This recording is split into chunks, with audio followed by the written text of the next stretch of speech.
A'udzubillahi minasyaitonirrajim. Bismillahirrahmanirrahim. Assalamualaikum warahmatullahi wabarakatuh. Alhamdulillahi wahdah, wassalatu wassalamu ala rasulillah. Sahabat Ferry Channel rahimakumullah. Kali ini kita akan membahas salah satu kisah yang tercatat di dalam surah Al-Baqarah, tepat pada ayat 102 sampai 103, yang artinya, dan mereka mengikuti apa yang dibaca oleh setan-setan pada masa kerajaan Sulaiman. Sulaiman itu tidak kafir, tetapi setan-setan itulah yang kafir. Mereka mengajarkan sihir kepada manusia.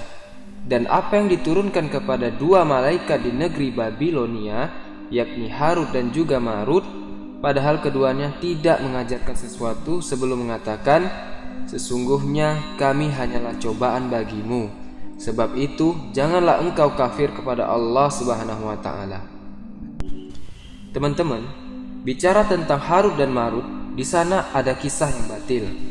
Banyak yang mengkisahkan kisah-kisah Israiliyat, kisah yang tidak ada sanadnya sama sekali. Dan kisah ini sudah menyebar di masyarakat tentang kisah Harut dan Marut, sehingga banyak menyesatkan manusia tentang siapa Harut dan Marut ini. Kisah ini berawal ketika para malaikat melihat manusia. Malaikat ini merasa aneh. Kenapa manusia selalu berbuat maksiat kepada Allah? Sebagian mereka menyekutukan Allah, sebagian mereka melakukan maksiat, minum khamar, sebagian mereka berzinah dan segala macam maksiat yang ditampakkan kepada Allah. Maka kemudian kata Allah Subhanahu wa Ta'ala kepada malaikat, karena manusia mempunyai nafsu. Sebab jika mereka tidak ada nafsu, mereka tidak akan bermaksiat. Sedangkan malaikat kan kita tahu tidak punya syahwat dan nafsu. Maka malaikat berkata, kalau kami diberikan nafsu seperti mereka ya Rabb, kami tidak akan seperti mereka. Kami tetap akan bertakwa, menjauhi semua laranganmu. Akhirnya Allah Subhanahu wa Ta'ala berkata, di antara seluruh malaikat, carikanlah di antara sekian banyak malaikat dua malaikat yang paling soleh di antara kalian. Jadi Allah minta mencarikan malaikat yang paling soleh.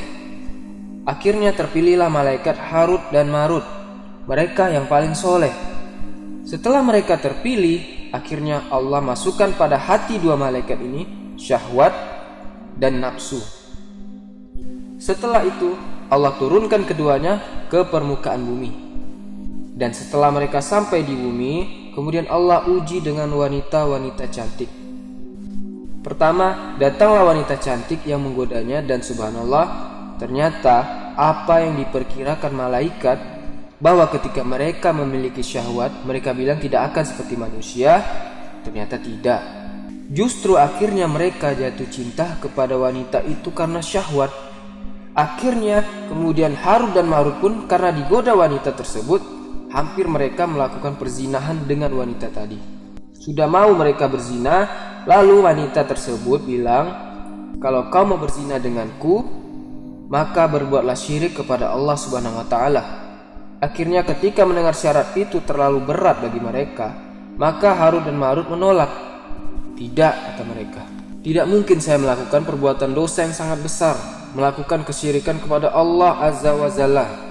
Akhirnya tidak jadi mereka berzina dengan wanita itu, karena syaratnya tadi sungguh berat. Kemudian datang lagi wanita yang lebih cantik dari wanita yang pertama. Kemudian diajak berzina, tapi ia menolak dan memberikan syarat, kalau kau ingin berzina denganku, bunuh orang itu. Jadi yang kedua ini disuruh membunuh orang. Mendengar syaratnya berat lagi, tidak mungkin saya membunuh orang, akhirnya ditolak lagi. Sampailah datang wanita ketiga yang tidak kalah cantik dari wanita pertama dan yang kedua tadi. Wanita ini diajak berzina tapi meminta syarat dengan mengatakan, syaratku tidak seperti syarat yang lainnya. Kalau kau ingin berzina bersamaku, maka kau harus meminum khamar. Di pikirannya Harut dan Marut, daripada saya menyekutukan Allah, daripada saya membunuh, minum khamar dosanya ringan. Akhirnya dia setuju, diminumlah khamar tersebut. Dan akhirnya minuman keras ini bermain-main di dalam otaknya. Karena dia dalam kondisi mabuk, jadi tidak sadar. lalu dia menyekutukan Allah, dia membunuh, dan dia juga berzina. Nauzubillah. Tiga-tiganya sekaligus dilakukan karena mabok. Awalnya dia tolak kesyirikan, dia tolak membunuh. Sekarang dia melakukan kesyirikan, dia membunuh, dan dia berzina. Maka Nabi SAW mengatakan bahwa khamar itu gudangnya keburukan. Semua keburukan pangkalnya di khamar. Karena kalau sudah mabuk pasti tidak sadar. Akhirnya kemudian setelah malaikat ini sadar, menyesal dengan penyesalan yang luar biasa. Dan akhirnya dia bertobat kepada Allah Azza wa Jalla dan meminta kepada Allah agar mereka diizinkan untuk naik lagi ke atas langit, ingin menjadi malaikat lagi. Tapi Allah memberikan dua pilihan. Kami angkat engkau ke langit, tapi engkau akan dimasukkan ke dalam neraka dan akan diazab selama-lamanya. Atau engkau tetap di dunia, tapi kami berikan azab di dunia hingga hari kiamat. Maka Harut dan Marut pun memilih tinggal di dunia karena azabnya terbatas, hanya di dunia saja. Karena kalau sudah dikiamatkan selesai. Tapi kalau sudah masuk Jahannam khalidina fiha, dikekalkan di dalamnya, akhirnya setelah malaikat Harut dan Marut tinggal di bumi, wanita yang dijinainya ini datang kepada Harut dan Marut agar Harut dan Marut mengajarkan kepada dia beberapa kalimat supaya dia bisa naik ke atas langit. Maka kemudian diajarkanlah oleh Harut dan Marut beberapa kalimat. Akhirnya setelah diajarkan kalimat-kalimat dan mantra-mantra tersebut, betul wanita itu bisa terbang ke langit. Sampai akhirnya wanita itu terbang ke langit. Sampai ia di langit, akhirnya dia pun dirubah bentuknya menjadi bintang. Itulah sejarahnya bintang. Jadi bintang adalah wanita itu. Tapi sekali lagi, kisah ini batil. Kisah ini maudhu, palsu, tidak ada sanadnya.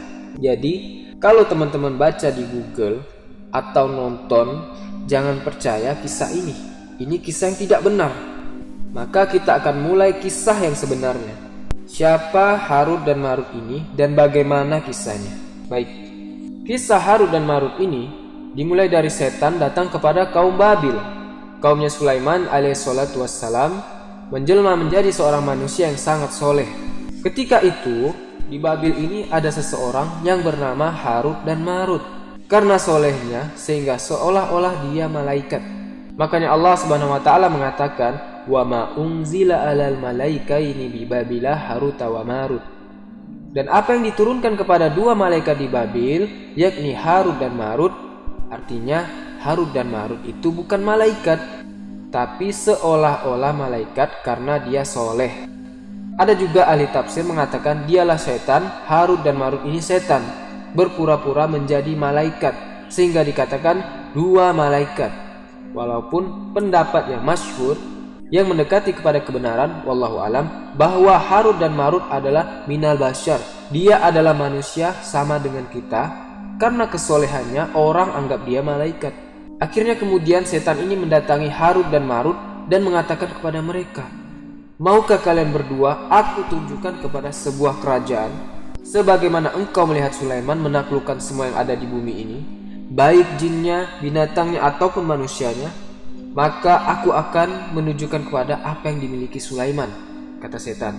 Maka akhirnya Harut dan Marut ini diuji oleh Allah Azza wa Jalla. Akhirnya nurut kepada setan. Kemudian kata setan ini, "Bongkarlah di bawah kursi ini ada sunduk, ada kotak.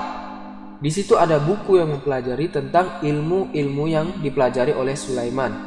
Maka kemudian Harut dan Marut mengatakan, "Kenapa tidak kau saja yang mengambil buku itu dan kau pelajari sendiri?" Ia berkata seperti itu kepada setan. Setan ketakutan. Kenapa? Karena janji Sulaiman, barang siapa yang mendekati sunduk ini dan dia adalah jin atau setan, maka terbakar dia. Jadi setan gak berani. Akhirnya menyuruh Harut dan Marut menggalinya. Dan setelah dibongkar kursinya, ternyata dia mendapatkan satu kotak yang berisi catatan-catatan ilmu Sulaiman tentang sihir, menaklukkan jin, menaklukkan binatang, dan seterusnya. Akhirnya keduanya mempelajari catatan Sulaiman itu. Dan setelah mereka mempelajarinya, dia pun memiliki ilmu sihir dan dikenal oleh orang-orang. Dan bagi siapa yang mau belajar ilmu sihir, datanglah kepada Harut dan Marut di zaman itu. Maka semua orang berbondong-bondong datang kepada Harut dan Marut. Kata Nabi SAW, balasan dalam Islam bagi para pelaku sihir dipenggal lehernya. Makanya Umar pernah memenggal tukang sihir. Hafsah juga pernah memenggal tukang sihir. Karena kerusakan sihir ini melebihi kerusakan yang lainnya. Bukan hanya kekufuran, kesyirikan, tapi kerusakan bisa membunuh, bisa menyakiti, bisa menceraikan suami istri, dan begitu seterusnya. Kerusakannya luar biasa. Jadi orang-orang pada waktu itu berkata, datanglah kepada Harut dan Marut yang ingin belajar ilmu sihir. Akhirnya tiba-tiba datang sekelompok dari jin. Belajarlah kepada dia. Harut dan Marut mengatakan kepada setiap orang yang akan belajar sihir kepadanya, wa ma yu'allimani min ahadin hatta yaqula innama fitnatun fala takfur. Maka Harut dan Marut tidak mengajarkan sihir kepada siapapun di kalangan Bani Israel kecuali keduanya pasti mengatakan, sebelum kamu belajar sihir kepadaku, saya ingatkan sihir ini fitnah. Nanti setelah aku ajarkan sihir, jangan pernah kufur kepada Allah. Baik, bagus kan kalimatnya? Sebagian mereka ada yang kembali tidak mempelajari sihir, tapi sebagian mereka juga ada yang berusaha mempelajari sihir. Tapi apa kenyataannya? Kenyataannya apa yang dikatakan Harut dan Marut tidak sebagaimana diiyakan mereka. Justru kenyataannya setelah mereka mempelajari sihir dari Harut dan Marut, justru kondisinya makin rusak. Perdukunan di mana-mana, sihir di mana-mana. Sampai hari ini sihir itu di mana-mana. Barulah zaman terus berjalan, maka Allah Subhanahu wa taala setelah mengutus Nabi kita Muhammad sallallahu alaihi wasallam, barulah Allah memfungsikan bintang di situ. Bayangkan, zaman Nabi Sulaiman sampai ke zaman Rasul itu ribuan tahun. Baru Allah Subhanahu wa taala menjaga langit dari setan rajim dengan cara apa? Memfungsikan bintang sehingga ketika itu setan tidak bisa naik lagi ke atas langit. Mereka hanya berputar-putar di bumi dan tidak bisa naik ke langit. Setiap mereka naik ke langit, maka mereka akan ditembak oleh meteor dan mati. Sehingga mereka tidak berani. Di zaman Rasul tidak ada setan yang berani masuk ke langit. Dan ini menunjukkan tentang bagaimana Allah Subhanahu wa taala menjaga keautentikan risalah Rasul. Inna nahnu nazzalna dzikra wa inna lahu lahafizun. Kami yang menurunkan Al-Qur'an, kami yang menjaganya. Sebab kalau seandainya setan ini naik, maka akan tercampur antara perkataan Allah dan perkataan dukun. Al-Quran terjaga, maka mereka tidak bisa naik ke langit karena mereka akan ditembak. Maka akhirnya mereka berputar-putar di bumi sampai suatu ketika Nabi SAW berdakwah di Taif. Ma'ruf kisahnya. Ternyata penduduk Taif tidak menerima dakwah Rasul. Justru yang ada Rasul SAW dilempar sampai berdarah-darah. Akhirnya kemudian Nabi SAW pun pulang dengan tangan hampa bersama budaknya Zaid bin Harithah. Kemudian Rasulullah singgah di suatu tempat, beliau sholat dan membaca Al-Quran. Ada yang mengatakan surah-surah Al-Fatihah, ada yang bilang beliau membaca surah Ar-Rahman, ada yang mengatakan surah yang lainnya. Akhirnya tiba-tiba datang sekelompok dari jin. Ada yang mengatakan jin ini dari Yaman. Jin dari Yaman melintas ketika Nabi SAW sedang membaca Al-Quran. Dan ini disebutkan dalam surah jin. Dalam surah jin disebutkan ketika jin nafarul minal jinni, ada sekelompok jin yang mendengarkan bacaan Al-Quran. Maka mereka mengatakan, fa'aman nabi. Kami beriman dengan Al-Quran. Dan kata para ulama tafsir bahwa jin yang pertama beriman kepada Rasul adalah jinnya orang-orang Yaman. Subhanallah, Yaman ini memang luar biasa. Termasuk juga sahabat-sahabat yang mulia yang membantu Nabi SAW. Semuanya dari Yaman, kecuali orang-orang muhajirin yang membantu Rasul dengan tenaga mereka, dengan harta mereka, dengan jiwa mereka sampai Islam tersebar. Itu salah satunya adalah perjuangan orang-orang Yaman. Karena orang-orang Ansor itu semua dari Yaman, dari kabilah Hazraj dan kabilah Auf, baik manusianya, baik juga jinnya. Maka mereka adalah generasi pertama yang beriman kepada Nabi SAW. Makanya Rasul memuji Yaman. Berkah itu ada di Yaman, ilmu itu ada di Yaman, kata Rasul. Dan begitu seterusnya. Tapi fitnah juga di Yaman. Karena tanda-tanda kiamat ketika 3 negara berperang, 1 Yaman, 2 Irak, 3 Syam. Dan sekarang 3-tiganya telah berperang. Tanda-tanda kiamat, teman-teman. Terus, apakah jin-jin yang pertama beriman kepada Nabi SAW mereka adalah sahabat-sahabat Rasul? Sebagian ulama tafsir mengatakan mereka sahabat Rasul. Mereka sama kedudukannya seperti Abu Bakar, Umar, Utsman, Ali. Jin-jin yang beriman di zaman Rasul, merekalah sahabat Rasul. Mereka berjumpa dengan Rasul, mereka beriman dengan Rasul, mereka mati di atas agama Rasul. Maka mereka sahabat Rasul dari kalangan jin tentunya. Bahwa setelah itu, maka jin banyak yang beriman kepada Allah Azza wa Jalla. Ketika mendengar suara Al-Quran, maka mereka kemudian kembali kepada kaumnya dan mendakwahkan Islam. Dari sini kita tahu bahwa Rasulnya kalangan jin adalah manusia. Tidak ada Nabi dan Rasul dari kalangan jin. Jin itu mengikut syariatnya Nabi, syariat kita manusia. Rasul mereka sama dengan Rasul kita, Nabi mereka sama dengan Nabi kita, Muhammad sallallahu alaihi wasallam. Kemudian Allah mengatakan, maka kemudian orang-orang Bani Israel, orang-orang Yahudi itu mempelajari dari keduanya, dari Harut dan Marut, apa yang bisa memisahkan antara suami dan istri. Di sini perlu diingat teman-teman, sihir dahulu dengan sihir sekarang itu ada kemiripan. Sihir yang banyak di masyarakat kita dan juga masyarakat dahulu sebelum Islam itu berkisar di antara dua sihir. Yang pertama as-sarfu dan yang kedua al-aqfu. Itu yang banyak sihir. Pertama as-sarfu, yakni memalingkan suami istri, suruh bercerai. Terkadang ada suami yang kena sihir, melihat istrinya tuh dia tidak suka, malas untuk melakukan hubungan istri. Padahal hubungan itu syar'i. Malas untuk mendekati istrinya, atau mungkin sebaliknya, akhirnya ujung-ujungnya cerai. Atau yang kedua, al-aqfu, sebaliknya. Sebaliknya menanamkan kecintaan kepada keduanya, atau menanamkan kecintaan kepada wanita orang, atau bahasa kita ilmu pelet, supaya orang dekat dengan dia. Namun ada juga sihir yang ganas, yang sampai membunuh, na'udzubillah. Makanya kita harus selalu mendekat diri kepada Allah. Selalu amalkan zikir pagi petang agar kita dilindungi Allah dari sihir. Tapi ingat bahwa sihir apapun tidak akan memudaratkan siapapun kecuali atas izin dari Allah Subhanahu wa taala. Seandainya tukang sihir ini berkumpul di dunia kemudian hendak menyihir kita, kalau seandainya Allah tidak mengizinkan sihir itu terkena ke kita, kita tidak akan terkena sihir. Karena Rasul mengatakan, seandainya seluruh manusia berkumpul, manusia dan jinnya, tidak akan sampai mudarat ini kepadamu kecuali itu sudah ditetapkan di Lauhil Mahfuz. Kemudian mereka mempelajari apa yang memudaratkan mereka dan yang tidak bermanfaat.